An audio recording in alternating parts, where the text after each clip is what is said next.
আল্লাহ রাব্বুল আলামিনের নির্দেশে ইসরাফিল আলাইহিস সালাম দ্বিতীয়বার সিংহায় ফুৎকার দিবেন। আল্লাহ তাআলা বলেন সুম্মা নুফিখা ফীহি উখরা ফাইযা হুম কিয়ামুন ইয়ানদুরুন। আল্লাহ তাআলা বলেন অতঃপর যখন পুনরায় সিংহায় ফুৎকার দেওয়া হবে, প্রত্যেকের অবস্থান স্থল থেকে উঠে দাঁড়িয়ে যাবে। আমরা যখন দুনিয়া থেকে ইন্তেকাল করব, মারা যাব, আমাদেরকে যখন কবরস্থ করা হবে, হাদিসের মধ্যে আসছে কারো কবর হবে রাউদাতুম মিন রিয়াদিল জান্নাহ, কারো কবর হবে জাহান্নামের একটা গর্ত, কারো কবর হবে জান্নাতের বাগান। যার কবরটা জান্নাতের বাগান হয়ে যাবে সে মনে করবে এটাই মনে হয় জান্নাত। ফেরেশতারা তাকে তখন বলবে না না, এটা যে জান্নাত এমনটা নয়, বরং জান্নাতের নেয়ামত তো এর চাইতে অকল্পনীয় নেয়ামত আল্লাহ তাআলা রাখছে। যেই জান্নাতের বাসিন্দা তুমি হবে কিয়ামতের পর। এইবার ওই আল্লাহর বান্দা আল্লাহ তাআলার দরবারে ফরিয়াদ জানাবে আর বলবে, আল্লাহ যথাদ্রুত সম্ভব আপনি কিয়ামত কায়েম করেন। আবার আরেক দল মানুষের কবর হবে জাহান্নামের একটা গর্ত। ওই জাহান্নামের গর্ত যার কবর হবে সে মনে করবে এটাই মনে হয় জাহান্নাম। তাকে জানানো হবে এটা জাহান্নাম নয়, এটা জাহান্নাম নয়, বরং জাহান্নামের শাস্তি এর চাইতে কল্পনাতীত আরো বেশি কষ্টের। লোকটা এবার আরো ভীত হয়ে যাবে, সে আল্লাহর কাছে ফরিয়াদ জানাবে আর বলবে, আল্লাহ কিয়ামত জানি সহজে কায়েম না হয়। তার মানে আলমে বরজখ কারো জন্য হবে শান্তির জায়গা, কারো জন্য হবে প্রচন্ড কষ্টের জায়গা। দ্বিতীয়বার সিংহায় ফুৎকার দেওয়ার পর সকলেই তো কবর থেকে উঠবে, নাকি দুই একজন ঘুমায় থাকবে? সবাই উঠবে। যার কবরে আযাব হচ্ছিল, আলমে বরজখে যে কষ্টে ছিল, ওই লোকটাও হাসরের ময়দানে উঠবার পর হাসরের ময়দানের অবস্থা শুধু তাকায়া দেখে সে তার কবরে যে আযাব ছিল আযাবের কথা সে ভুলে যাবে। সে বলবে, ইয়া ওয়াইলানা মান বাআসানা মিন মারকাদিনা। তারা বলবে, হায় দুর্ভোগ, কে আমাদেরকে আমাদের অবস্থান স্থল থেকে জাগায়া দিল, কে আমাদের ঘুমটা ভাঙায়া দিল। মুমিনরা অথবা ফেরেশতারা তাদের এই কথার জবাবে বলবে, হাদা মা ওয়া'দার রহমান ওয়া সাদাকাল মুরসালুন। মুমিনরা অথবা ফেরেশতারা বলবে, হাদা মা ওয়া'দার রহমান, এটা হলো দয়াময়ের সেই প্রতিশ্রুত দিবস যেই দিবসের সত্যায়ন রাসূলগণ করেছে, যেই দিবসের ওয়াদা আল্লাহ তাআলা করেছেন, আর যেই দিবসের সত্যায়ন রাসূলগণ করেছেন। এটা কোন দিবস? কোরআনের ভাষায় এর এক নাম হলো ইয়াউমুল হাসর, আর এক নাম হলো ইয়াউমুল কিয়ামা। শুধু তাই না, এই দিবসের কথা প্রতিদিন প্রতি রাকাত নামাজে আমাদের স্মরণ করায়া দেওয়া হয়।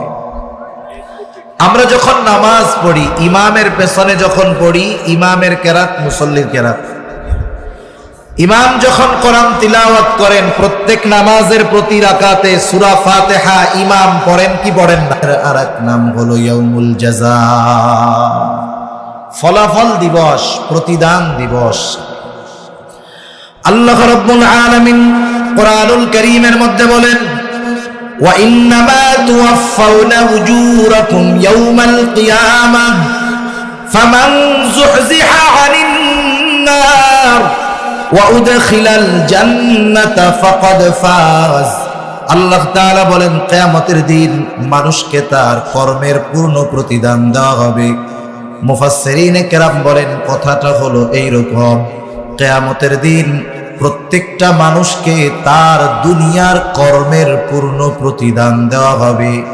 আল্লাহ তাআলা বলেন, ফামান যুহজিহা আনিন নার, সেই দিন যাকে আগুন থেকে বাঁচানো হবে তথা জাহান্নাম থেকে বাঁচানো হবে, ওয়া উদখিলাল জান্নাতা ফাকাদ ফাজ, আর যাকে জান্নাতে প্রবেশ করানো হবে আল্লাহ তাআলা বলেন ফাকাদ ফাজ, ওই লোকটা সফল হয়ে যাবে।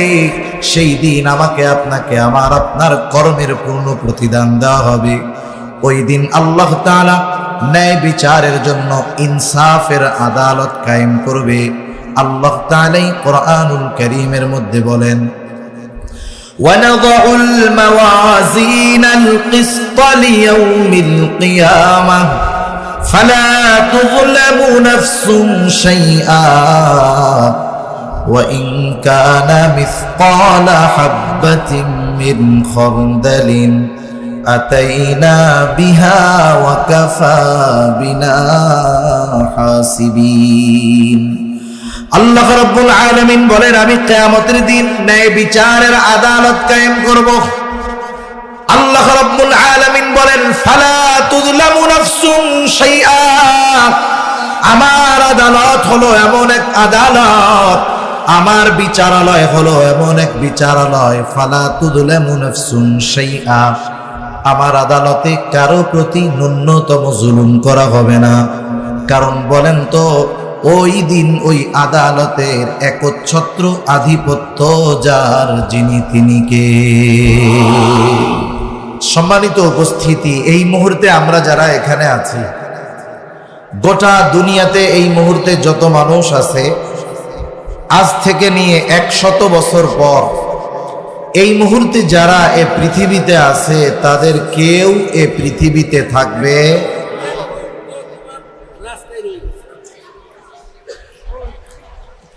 100 বছর পরে এই মুহূর্তে এখন যারা পৃথিবীতে আছে, তাদের কেউ পৃথিবীতে থাকবে না। দুনিয়াতে অনেক সত্য আছে যে সত্যগুলো সবাই বিশ্বাস করে না। যেমন আসমান এবং জমিনের স্রষ্টাকে, আমার আপনার স্রষ্টাকে। বলেন তো, এগুলো কি সত্য না মিথ্যা?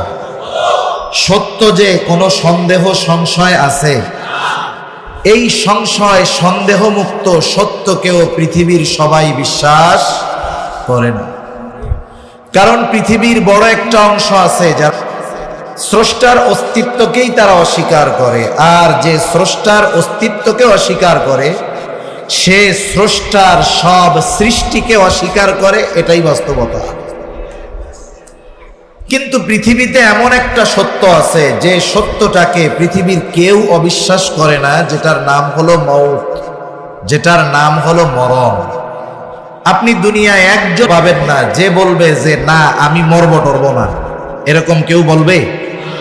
পৃথিবীর সবাই একথা বিশ্বাস করে যে আমাদেরকে মরতে হবে। আমরা যারা ঈমানদার, আমরা বিশ্বাস করি মৃত্যুর মাধ্যমে সব কিছু শেষ হয়ে যাবে না, কিন্তু বলে মৃত্যুর মাধ্যমেই সব কিছু শেষ, মাটির সাথে পচে গলে আমরা মিশে যাব। কিন্তু মৃত্যুকে তারা বিশ্বাস করে। এই মৃত্যুর স্বাদ আমাদের প্রত্যেককেই আস্বাদন করতেই হবে, কোনো সন্দেহ। এজন্য আল্লাহ তাআলা কোরআনুল কারীমের মধ্যে মৃত্যুকে ইয়াকিন শব্দ দ্বারা উল্লেখ করেছেন, দৃঢ় সত্য, ইউনিভার্সাল ট্রুথ।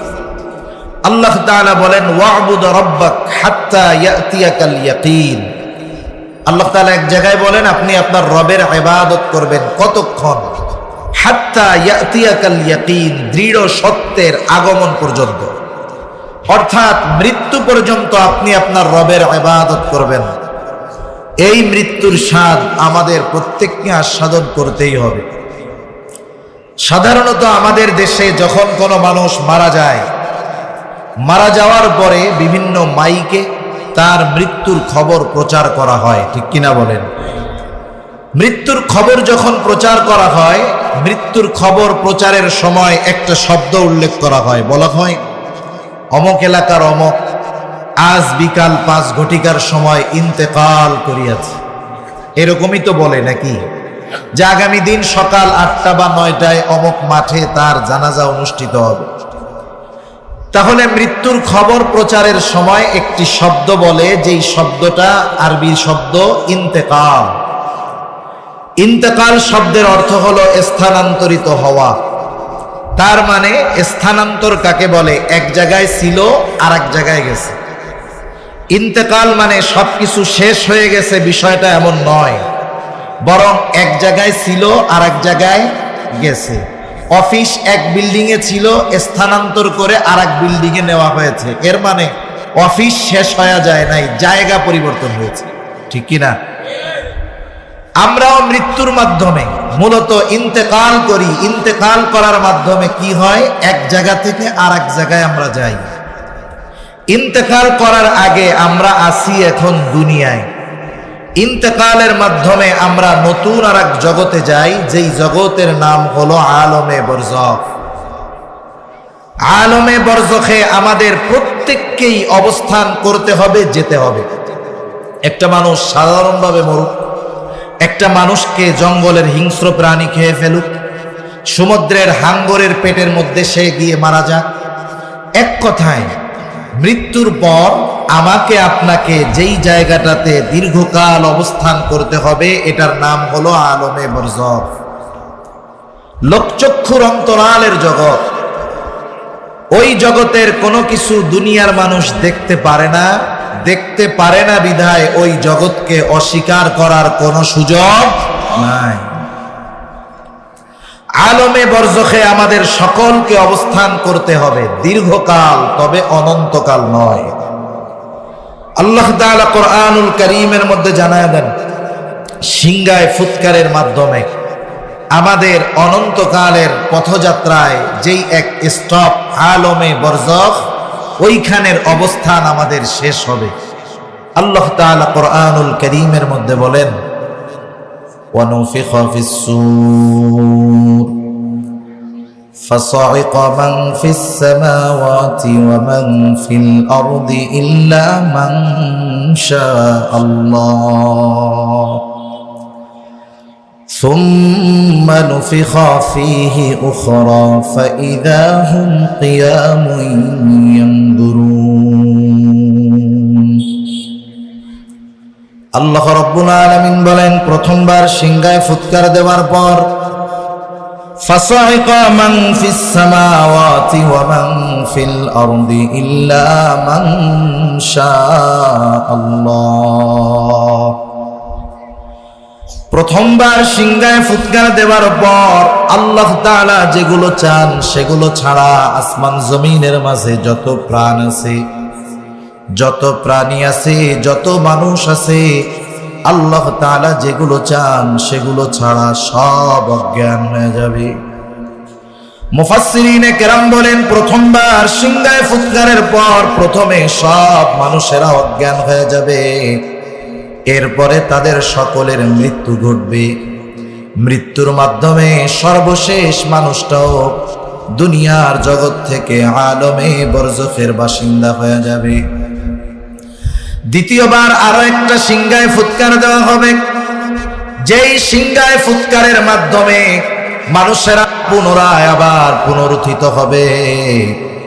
তবে প্রথমবার সিংহায় ফুৎকারের পর দ্বিতীয়বার সিংহায় ফুৎকার দেওয়ার মাঝে ব্যবধান কত সময়ের?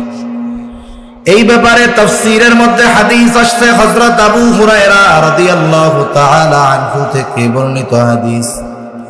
তিনি বলেন, রাসূলুল্লাহ সাল্লাল্লাহু আলাইহি ওয়াসাল্লাম বলেছেন, প্রথমবার সিংহায় ফুৎকারের 40 পর দ্বিতীয়বার সিংহায় ফুৎকার দেওয়া হবে। জিজ্ঞাসা করা হলো, আবু হুরায়রা 40 দিন পর?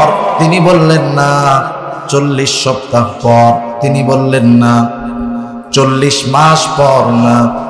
40 বছর পর? না। প্রত্যেক প্রশ্নের জবাবে তিনি বললেন না না। তাহলে কত 40 পর? এর মূল হিসাব যিনি জানেন তিনি কে? যেহেতু প্রশ্নটা এই পর্যন্ত শেষ, এর পরের প্রশ্নটা হয়তো যে 40,000 বছর পর নাকি, এই দৃষ্টিকোণ থেকে মুফাসসিরিনে কেরাম বলেন, যেই লোকটা পৃথিবী থেকে সর্বশেষ আলমে বরজখের বাসিন্দা হবে, ওই লোকটাকেও আলমে বরজখে কমপক্ষে 40,000 বছর অবস্থান করা লাগবে। তাহলে প্রথমবার সিংগায় ফুৎকার থেকে নিয়ে দ্বিতীয়বার সিংগায় ফুৎকার পর্যন্ত ব্যবধানের সময় কমপক্ষে 40,000 বছর। আল্লাহ রাব্বুল আলামিনের নির্দেশে ইসরাফিল আলাইহিস সালাম দ্বিতীয়বার সিংগায় ফুৎকার দিবেন। আল্লাহ তাআলা বলেন সুম্মা নুফিখা ফীহি উখরা ফাইযা হুম কিয়ামুন ইয়ানদুরুন। আল্লাহ তাআলা বলেন অতঃপর যখন পুনরায় সিংগায় ফুৎকার দেওয়া হবে প্রত্যেকের অবস্থান স্থল থেকে উঠে দাঁড়িয়ে যাবে। আমরা যখন দুনিয়া থেকে ইন্তেকাল করব, মারা যাব, আমাদেরকে যখন কবরস্থ করা হবে, হাদিসের মধ্যে আসছে কারো কবর হবে রাউদাতুম মিন রিয়াদিল জান্নাহ, কারো কবর হবে জাহান্নামের একটা গর্ত, কারো কবর হবে জান্নাতের বাগান। যার কবরটা জান্নাতের বাগান হয়ে যাবে সে মনে করবে এটাই মনে হয় জান্নাত। ফেরেশতারা তাকে তখন বলবে না না, এটা যে জান্নাত এমনটা নয়, বরং জান্নাতের নেয়ামত তো এর চাইতে অকল্পনীয় নেয়ামত আল্লাহ তাআলা রাখছে।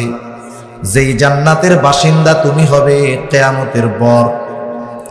এইবার ওই আল্লাহর বান্দা আল্লাহ তাআলার দরবারে ফরিয়াদ জানাবে আর বলবে, আল্লাহ যথাদ্রুত সম্ভব আপনি কিয়ামত কায়েম করেন।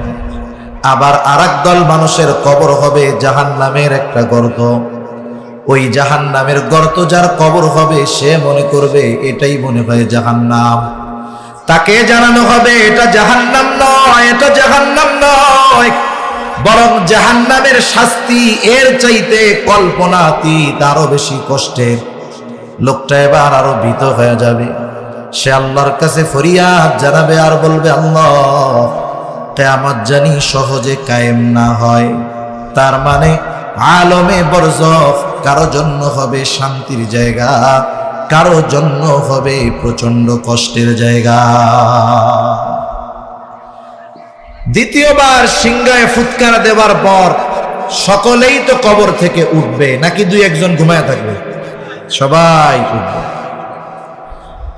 যার কবরে আযাব হচ্ছিল, আলমে বরজখে যে কষ্টে ছিল, ওই লোকটাও হাসরের ময়দানে উঠবার পর হাসরের ময়দানের অবস্থা শুধু তাকায়া দেখে সে তার কবরে যে আযাব ছিল আযাবের কথা সে ভুলে যাবে।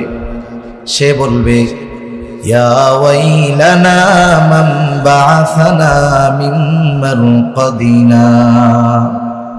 তারা বলবে, হায় দুর্ভোগ, কে আমাদেরকে আমাদের অবস্থান স্থল থেকে জাগায় দিল, কে আমাদের ঘুমটা ভাঙায়া দিল। মুমিনরা অথবা ফেরেশতারা তাদের এই কথার জবাবে বলবে, হাদা মা ওয়াদার রহমান ওয়া সাদাকাল মুরসালুন।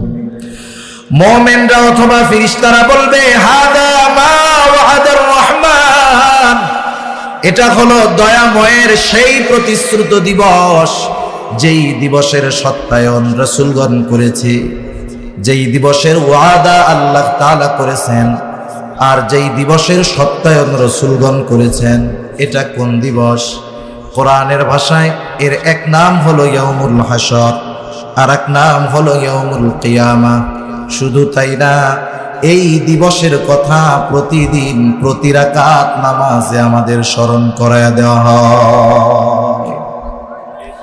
আমরা যখন নামাজ পড়ি, ইমামের পেছনে যখন পড়ি, ইমামের কেরাত মুসল্লির কেরাত। ইমাম যখন কোরআন তিলাওয়াত করেন, প্রত্যেক নামাজের প্রতি রাকাতে সূরা ফাতিহা ইমাম পড়েন কি পড়েন না? আর এক নাম হলো ইয়াউমুল জাযা, ফলাফল দিবস, প্রতিদান দিবস। আল্লাহ রাব্বুল আলামিন কোরআনুল কারীমের মধ্যে বলেন, ওয়া ইন্নামা তুওয়াফাউনা উজুরাকুম ইয়াওমাল কিয়ামাহ ফামান যুহজিহা আনিন নার ওয়া উদখিলাল জান্নাতা ফাকাদ ফাজ। আল্লাহ তাআলা বলেন, কিয়ামতের দিন মানুষকে তার কর্মের পূর্ণ প্রতিদান দেওয়া হবে। মুফাসসিরিনে কেরাম বলেন, কথাটা হলো এইরকম, কিয়ামতের দিন প্রত্যেকটা মানুষকে তার দুনিয়ার কর্মের পূর্ণ প্রতিদান দেওয়া হবে।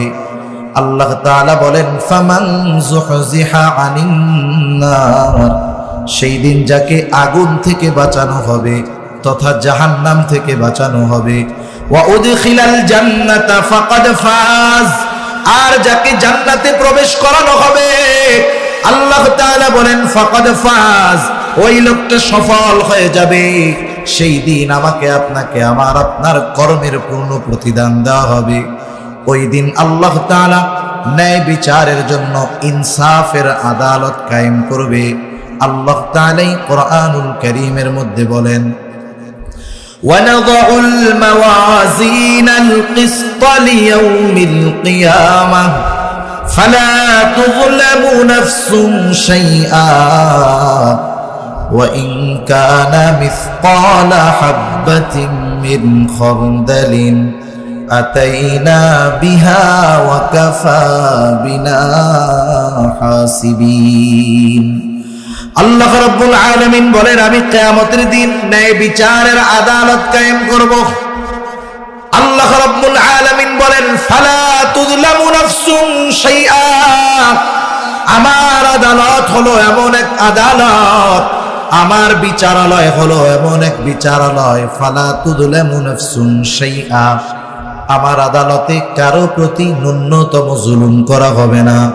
কারণ বলেন তো, ওই দিন ওই আদালতের একচ্ছত্র আধিপত্য যার, যিনি তিনি কে? সেদিন আল্লাহ তাআলা হবেন বিচারক, আল্লাহর আদালতের বিচারক আল্লাহ। দুনিয়ার আদালতগুলোর মধ্যে অনেক সময় ন্যায় বিচার পাওয়া কঠিন, অনেকাংশে অধিকাংশ ক্ষেত্রে দেখা যায় অবিচার বেশি হয়। অনেক ক্ষেত্রে এমন হয় মাজলুম যে তার উপরে আরো জুলুম বেশি হয়, ঠিক কিনা বলে? আবার অনেক ক্ষেত্রে নিরপরাধ ব্যক্তিকেও বড় শাস্তি দিয়ে দেওয়া হয়, হয় কি হয় না?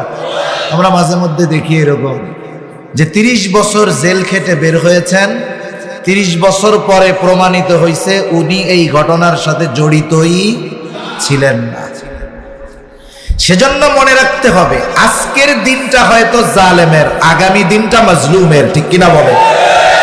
হয়তো আজকে আমরা অনেকে ন্যায় বিচার বঞ্চিত হচ্ছি, কিন্তু কিয়ামতে আল্লাহ অবিচার করবে না।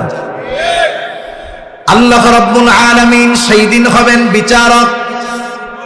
কোন বিচারক, ন্যায় বিচারক যদি ন্যায় বিচার করতে চান তাহলে তাকে দুটো জিনিসের সাহায্য নিতে হয়। কয়টা জিনিস? ন্যায় বিচারের জন্য বিচারকের সামনে দুটো জিনিস দরকার। একটু খেয়াল দিয়ে কথাগুলো শুনবো আমরা। ন্যায় বিচারের জন্য দুটো জিনিস দরকার। এক নাম্বার দরকার সত্যবাদী সাক্ষী এবং তার সত্য সাক্ষ্য। সাক্ষীও হতে হবে সত্যবাদী, ওই সাক্ষী যেই বক্তব্য দিবে, সাক্ষ্য দিবে, সেটাও হতে হবে সত্য। কিন্তু আফসোস, আমাদের এই দুনিয়ায় এই সাক্ষীর ব্যাপারটা নিয়ে বেশি ঝামেলা হয়। অনেক সময় হয় সাক্ষী ঠিকই সত্যবাদী সাক্ষী, সত্য সাক্ষী, কিন্তু আদালতে গিয়া যা কয় সব মিছা কথা। হয় কি হয় না? মনে করেন সে উপস্থিত ছিল, সাক্ষী হওয়ার জন্য উপস্থিত থাকার দরকার, শাহেদ আমরা বলি না, প্রত্যক্ষদর্শী, যে দেখছে আর কি, সে সাক্ষী হলো, আদালতে গেল, সে সব দেখছে, কিন্তু ওই জায়গায় যাইয়া বয়ান ভিড়ে গেছে, তাই আমি কিছুই দেখি না, আমি কিছুই জানি না। আবার অনেক ক্ষেত্রে এমনটা হয় যে সাক্ষী হিসাবে যাকে উপস্থিত করা হয়, যার বিরুদ্ধে সাক্ষী দিবে, তাকে সে জীবনে দেখেও নাই, চিনেও না। এমন হয় কি হয় না বলেন? তাহলে ন্যায় বিচারের জন্য এক নাম্বার দরকার সত্যবাদী সাক্ষী এবং তার সত্য সাক্ষ্য। দুনিয়ার মধ্যে সাক্ষীর বয়ানের কারণে, সাক্ষীর বক্তব্যের কারণে নিরপরাধ ব্যক্তি শাস্তি পেয়ে যায়। কিয়ামতের ময়দানে ওই ন্যায় বিচার দিন ন্যায় বিচারক আল্লাহ তাআলাও সাক্ষীর ব্যবস্থা করবেন।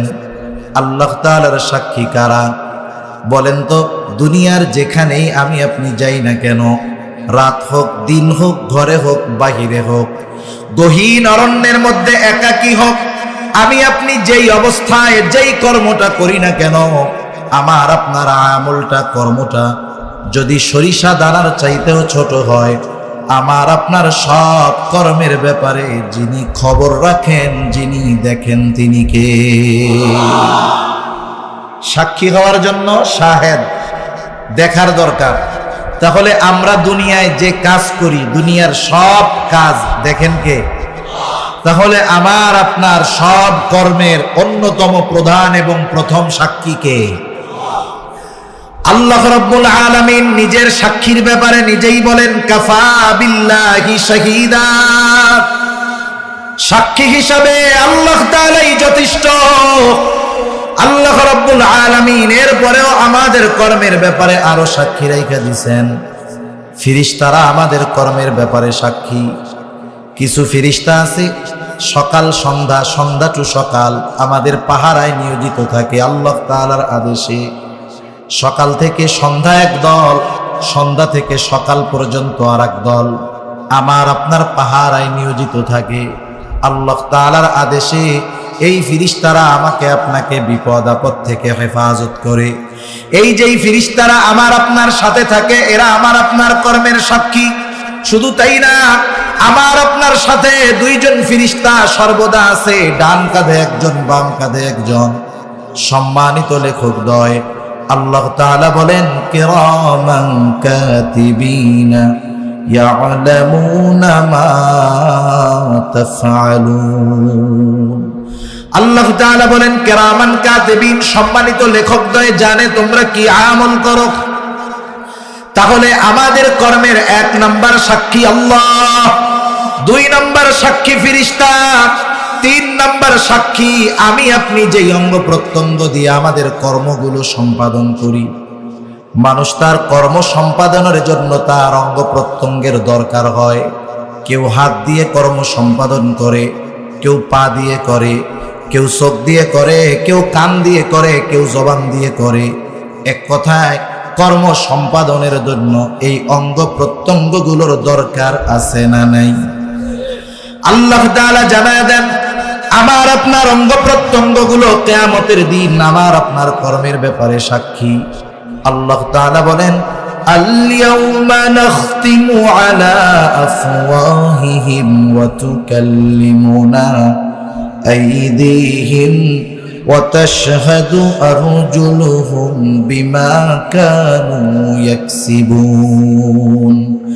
আল্লাহ তাআলা বলেন, আল-ইয়াওম, আজকের এই দিন অর্থাৎ কিয়ামতের দিন, নাখতিমু আলা আফওয়াহিহিম, আমি তাদের মুখের উপরে মোহর মেরে দিব। বাক শক্তি রুদ্ধ হয়ে যাবে, কথা বলতে পারবে না। ওয়া তুকাল্লিমুনা আইদিহিম, আল্লাহ তাআলা বলেন আমার সাথে কথা বলবে তাদের হাত। ওয়া তাশহাদু আরজুলুহুম, সাক্ষী দিবে তাদের পা। বিমা কানু ইয়াকসিবুন, এই হাত পা দ্বারা দুনিয়ায় তারা কি উপার্জন করেছে। শুধু হাত পা সাক্ষী দিবে তা নয়, আল্লাহ তাআলা আরেক জায়গায় বলেন, শাহিদা আলাইহিম সামউহুম ওয়া আবসারুহুম ওয়া জুলুদুহুম বিমা কানু ইয়ামালুন। আল্লাহ তাআলা বলেন, সাক্ষী দিবে তাদের কান, সাক্ষী দিবে তাদের চোখ, সাক্ষী দিবে তাদের চামড়া। কিয়ামতের দিন এরা কথা বলবে, কান কথা বলবে, চোখ কথা বলবে, হাত কথা বলবে, পা কথা বলবে। বলেন তো এরা যে কথা বলবে কোনো সন্দেহ আছে নাকি? আল্লাহ রাব্বুল আলামিনের কাছে তারা আমাদের কর্মের ব্যাপারে বলবে। হায়াতের জিন্দেগি 60-70 বছর হায়াত পাওয়া মানুষের কাছে জিজ্ঞাসা কইরেন, চাচা দাদা 80 বছর 70 বছরে দুনিয়ায় আপনার হাত বা চোখ কান কোনোদিন কথা বলছে নাকি? বলেন তো মুরব্বী জবাবে হ্যাঁ বলবে নাকি না বলবে? কারণ কথা বলে নাই। কেউ যদি সারা রাত চোখ দিয়ে গোনার জিনিস দেখে চোখ না করবে না, কথা বলবে না। কানের মধ্যে ইয়ারফোন লাগায় যদি গান শুনে কান কোনোদিন কিছু বলবে না। জবান দিয়ে যতই খারাপ কথা বলুক না কেন, যত বকাঝকা দেখ না কেন, জবান কোনোদিন মানা করবে না। হাত দিয়ে যত জুলুম করুক না কেন, হাত কোনোদিন কথা বলবে না। তাহলে 70-80 বছর একসাথে থাকলাম, কথা বলে নাই। কিয়ামতের দিন যখন মানুষেরা দেখবে তার অঙ্গ প্রত্যঙ্গগুলো কথা বলতেছে, অবাক হয়ে যাবে, অবাক হয়ে প্রশ্ন করবে, ক্বালু লিজুলুদিহিম লিমা শাহিদতুম আলাইনা, বলবে হে চামড়া, কেন তোমরা আমাদের বিপক্ষে আজকে সাক্ষী দাও? কেমন যেন সে বলতে চায়, দুনিয়ায় তো কথা বলতে পারতা না, আজকে কেমন করে কথা বলো আর আমাদের বিপক্ষে কেমনে তোমরা সাক্ষী দিচ্ছ?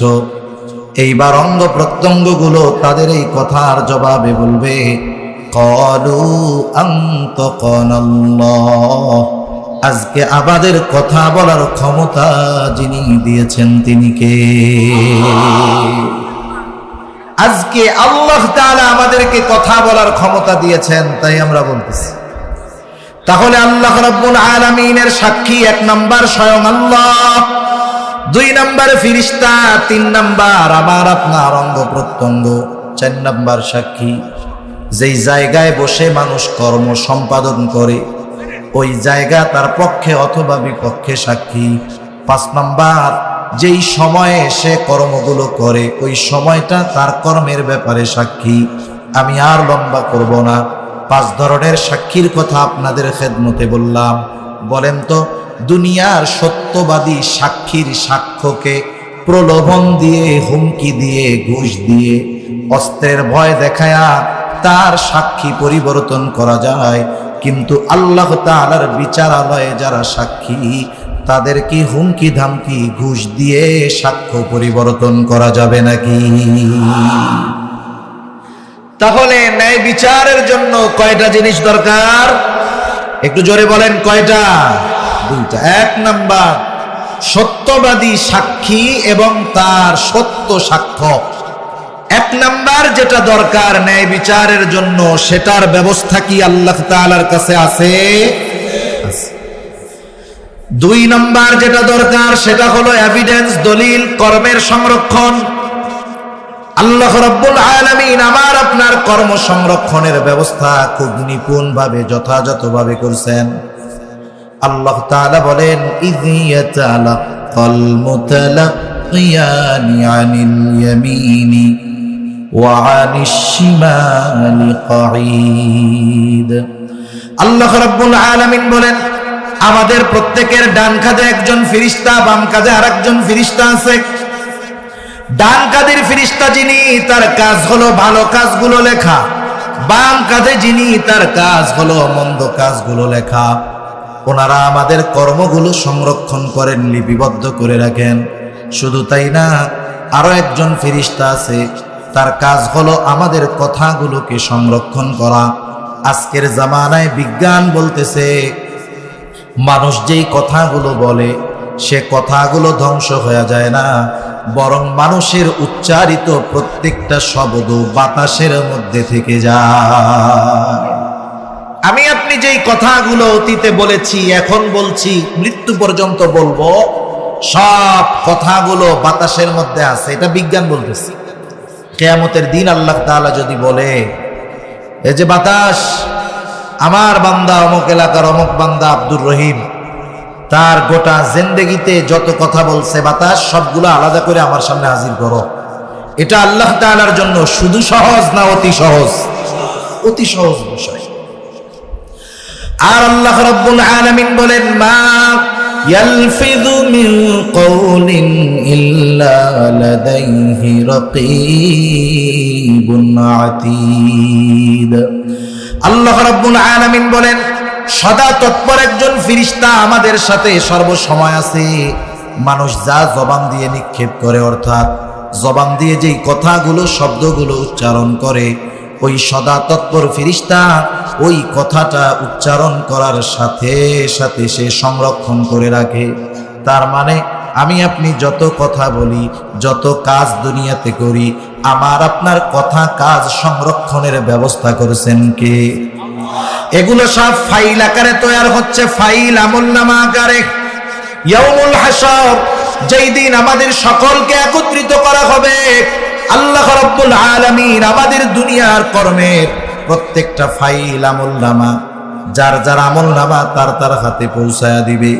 আল্লাহ রাব্বুল আলামিন জানায় দেন, ওই আমলনামা কেউ ডান হাতে পাবে, কেউ বাম হাতে পাবে। আমাদের আমলনামা আমাদের কাছে পৌঁছায়া দেওয়া হবে। ন্যায় বিচারের জন্য যেই দুটো জিনিস দরকার আল্লাহ তাআলা ব্যবস্থা করে রাখছেন, শুধু তাই না, আমাদেরকে আমাদের আমলের খবর পর্যন্ত জানায় দিবেন কে? আমলনামাগুলো হাসরের ময়দানে ছেড়ে দেওয়া হবে। কেউ আমলনামা ডান হাতে পাবে, কেউ বা বাম হাতে আমলনামা পাবে। মন চাইলেই ডান হাতে আমলনামা নেওয়া যাবে না, মন চাইলেই বাম হাতে নেওয়া যাবে না। কিয়ামতের দিন কে ডান হাতে আমলনামা পাবে আর কে বাম হাতে পাবে সেটা নির্ভর করবে তার দুনিয়ার কর্মের উপর। মন চাইলেই দইরা ডান হাতে চা খাইলাম, মন চাইলেই বাম হাতে খেলাম, বিষয়টা এমন নয়। বরং কে ডান হাতে আমলনামা পাবে, কে বাম হাতে পাবে নির্ভর করবে এই দুনিয়ায় সে কেমন আমল করেছে, তার কর্ম কেমন ছিল এর উপর। আমলনামাগুলো ছেড়ে দেওয়া হবে, কেউ ডান হাতে পাবে আমলনামা।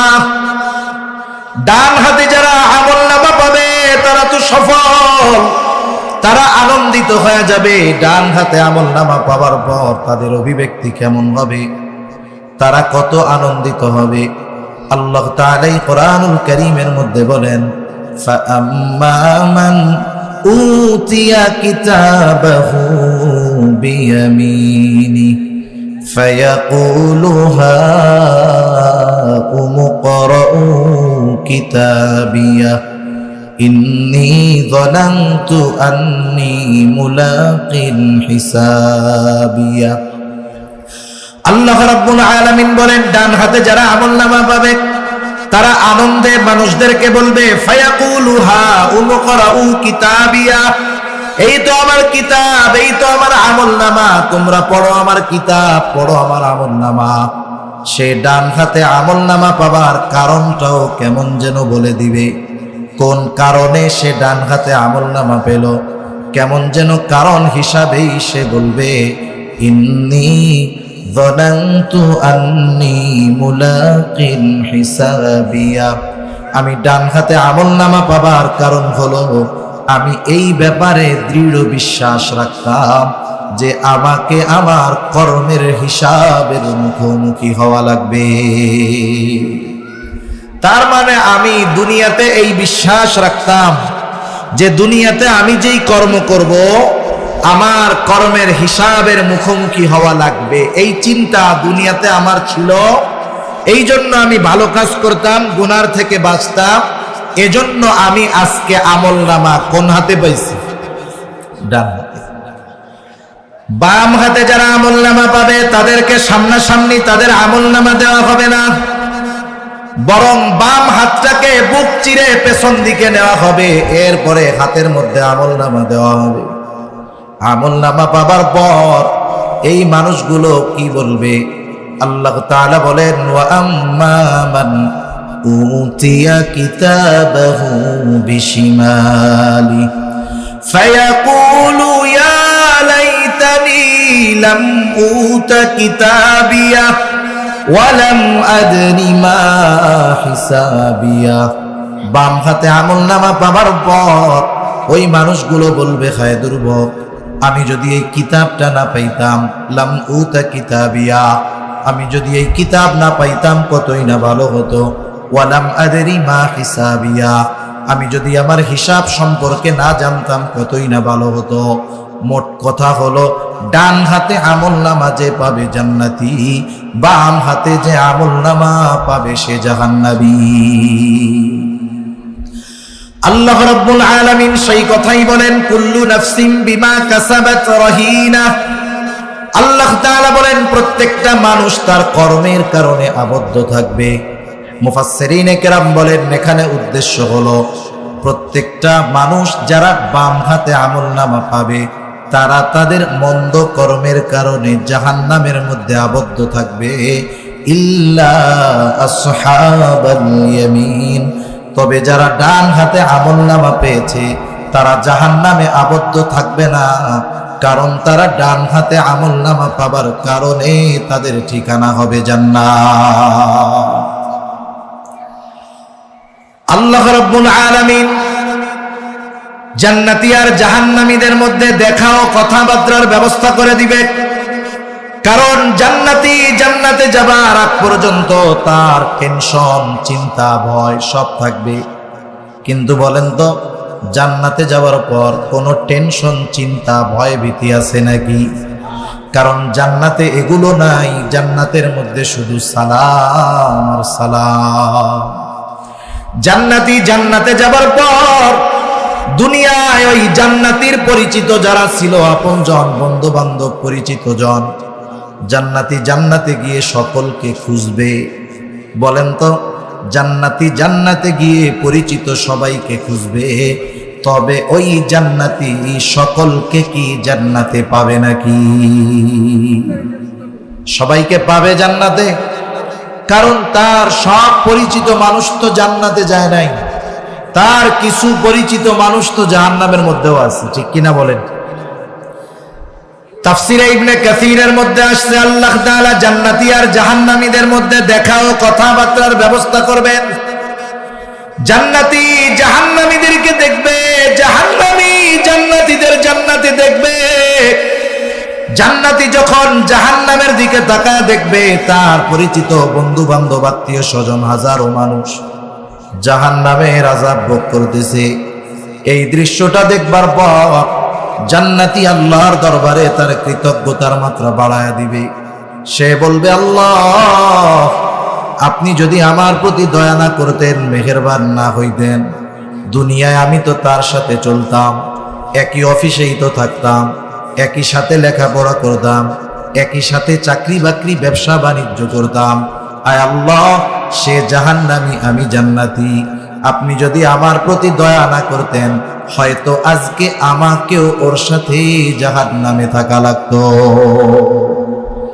আল্লাহর দরবারে তার কৃতজ্ঞতার মাত্রা বাড়ায় দিবে। এইবার জাহান্নামী জান্নাতের দিকে তাকায় দেখবে, জান্নাতের মধ্যে তার বন্ধু বান্ধব, আপনজন, প্রিয়জন আছে। জান্নাতি দেখে জাহান্নামীর অন্তরের মধ্যে আফসোস বেড়ে যাবে। এমনিই তো শাস্তির কঠোরতা, শাস্তির কষ্ট, আযাবের তীব্রতা। আর যখন তাকায় দেখবে পরিচিত জন জান্নাতে, আফসোস বেড়ে যাবে। আফসোসের কারণে তার কষ্টটা বেশি অনুভব হবে, কারণ আফসোস মানুষের কষ্টকে বাড়ায় দেয়। এইবার সে আফসোসে পড়বে, আর আফসোস করবে, আর বলবে, আহারে, দুনিয়ায় তো একসাথেই চলতাম, একসাথেই থাকতাম, হায়রে, ওর সাথে যদি নামাজে যাইতাম, গুনার থেকে যদি বেঁচে থাকতাম, ভালো কাজগুলো যদি ওর সাথে করতাম, আজকে আমিও ওর সাথে জান্নাতে থাকতে পারতাম। এই আফসোসের কারণে জাহান্নামীর কষ্টে তার অনুভবটা আরো বেশি হবে, কষ্টের তীব্রতা তার কাছে বেশি মনে হবে। এবার জান্নাতীরা জাহান্নামীদের সাথে কথোপকথনে লিপ্ত হবে। আল্লাহ তাআলা সেই ব্যবস্থাও করে রাখছেন। আল্লাহ তাআলা কোরআনুল কারীমের মধ্যেই বলেন, ফি জান্নাতিন ইয়াতাসাআলুনা আনিল মুজরিমিন। আল্লাহ তাআলা বলেন, জান্নাতীরা পরস্পর মুজরিম, পাপীদেরকে জিজ্ঞাসা করবে, তাদের কাছে জানতে চাইবে, মা সালাকাকুম ফি সাকার, কোন কারণে তোমরা জাহান্নামে আসলা, কোন কারণে তোমাদের জাহান্নামে আসা লাগলো। এইবার জাহান্নামীরা তাদের জাহান্নামে যাওয়ার 4টি কারণ বলবে। কয়টা কারণ? একটু জোরে বলেন, কয়টা? 4টা। আমরা দুনিয়াতে কেউ যদি অসুস্থ হই, অসুস্থ, কোন ডাক্তারের কাছে যাওয়ার পরে ডাক্তার যদি বলে আপনার যে রোগ হয়েছে 2 পায়, একেবারে রান থেকে 2 পা কেটে ফেলাতে হবে, নাইলে আপনি বাঁচতে পারবেন না। জীবন বাঁচাতে হলে 2 পা ফেলে দিতে হবে। বলেন তো আপনারা কি করবেন? পা রাখবেন না ফেলাবেন? জীবন বাঁচানোর জন্য 2 পা আমার কাছে তুচ্ছ হয়ে যাবে। আমি এই 2টো পা অপারেশন করে কেটে ফেলাতে দ্বিধাবোধ করব না। নিজের টাকা দিয়ে প্রয়োজনে জমি বিক্রয় করে হলেও জীবন বাঁচানোর জন্য এই 2 পা আমি ডাক্তারের কাছে গিয়ে কেটে ফেলবো। ঠিক কিনা বলেন? শুধু তাই না, অপারেশন করার পর ডাক্তারকে কত ধন্যবাদ দিব যে ডাক্তার, আল্লাহর রহমত, আপনার অপারেশনটা খুব ভালো হয়েছে। যদি আপনার অপারেশন সাকসেস না করতো আল্লাহ তাআলা, হয়তো আমার মারা যাওয়া লাগতো। টাকাও দিলাম, ঠ্যাংও কাটলাম, ধন্যবাদও দিলাম, জীবন বাঁচানোর আশায়, ঠিক না? আফসোস, আমরা আমাদের জীবন বাঁচানোর জন্য 2 পা 2 হাত সব যদি ফালানো লাগে তাও তৈয়ার আছি, কিন্তু জাহান্নাম থেকে বাঁচার জন্য কিছু কাজ যদি ত্যাগ করতে হয়, ওই কাজগুলো ত্যাগ করার ক্ষেত্রে আমাদের উদাসীনতাই পরিলক্ষিত হয়, ঠিক কিনা বলেন? সেজন্য জাহান্নাম থেকে বাঁচার জন্য যা করার দরকার, এই সূরার এই আয়াতগুলোর আলোকে জাহান্নামীরা তাদের জাহান্নামে যাওয়ার 4টি কারণ বলছে। কয়টি কারণ? এই 4টি কারণ যদি আমাদের কারো মধ্যে থাকে, আমরা রাখবো নাকি বাহির করে দিব? আমরা কারণগুলো কি ধরে রাখবো নাকি বাহির করে দিব? কারা কারা তৈয়ার আছি? নারায়ে তাকবীর, নারায়ে তাকবীর, মাশাআল্লাহ। জাহান্নামীরা এবার তাদের জাহান্নামে যাওয়ার কারণগুলো বলবে। 1 নাম্বার কারণ, ক্বালু লাম নাকু মিনাল মুসাল্লিন। 1 নাম্বার কারণ বলবে, আমরা জাহান্নামে আসলাম যেই কারণে, লাম নাকু মিনাল মুসাল্লিন, আমরা মুসল্লি ছিলাম না। জাহান্নামীরা জাহান্নামে যাওয়ার অন্যতম কারণ তারা মুসল্লি ছিল না। আমরা মুসল্লি হব। কি হব জোরে বলেন, আরো জোরে কি হব? এখন মুসল্লি কি সপ্তাহে একদিন হাজিরা দিলে সে মুসল্লি নাকি? মুসল্লি তো সে শত ব্যস্ততা, হাজারো ব্যস্ততা, যাকে নামাজ থেকে ফিরায় রাখতে পারে না, তার অন্তর সর্বদা মসজিদের সাথে থাকে, লোকটা সর্বদা নামাজের জন্য তৈয়ার থাকে, এই লোকটা হলো অরিজিনাল মুসল্লি।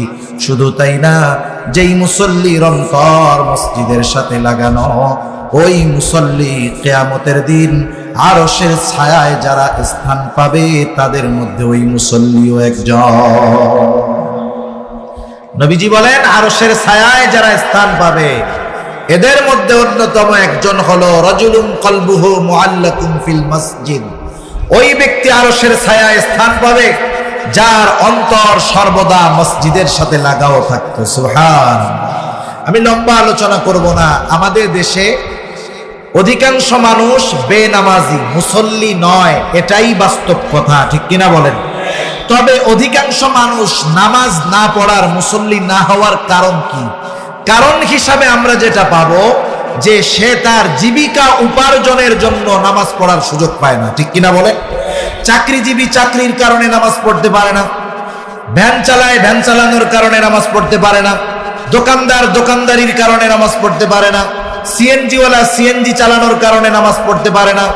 এক কথায় অধিকাংশ মানুষ নামাজ না পড়ার কারণ তার জীবিকা উপার্জনের মাধ্যম তথা তার কর্মের কারণে সে নামাজ পড়তে পারে না, ঠিক কিনা বলেন? এখন বলেন, দুনিয়ার মানুষ যেই জীবিকা রিজিক উপার্জন করার কারণে নামাজ পড়তে সময় পায় না, বলেন তো ওই রিজিকের মালিক কে? কেউ যদি রিজিকের মালিকের পদ্ধতি বাদ দিয়ে নিজের পদ্ধতিতে রিজিক তালাশ করতে চায়, সে তালাশ করবে কিন্তু খুঁজে পাবে, বরকত হবে না ওই রিজিকের। সেজন্য রিজিকের মালিকের ফর্মুলা মেনে যদি রিজিক তালাশ করা হয়, তাহলে রিজিকে বরকত দিবে কে? রিজিকের মালিক কি বলে? রিজিকের মালিক বলে, ওয়া'মুর আহলাকা বিস-সালাতি ওয়াসতাবির আলাইহা লা নাসআলুকা রিজকা।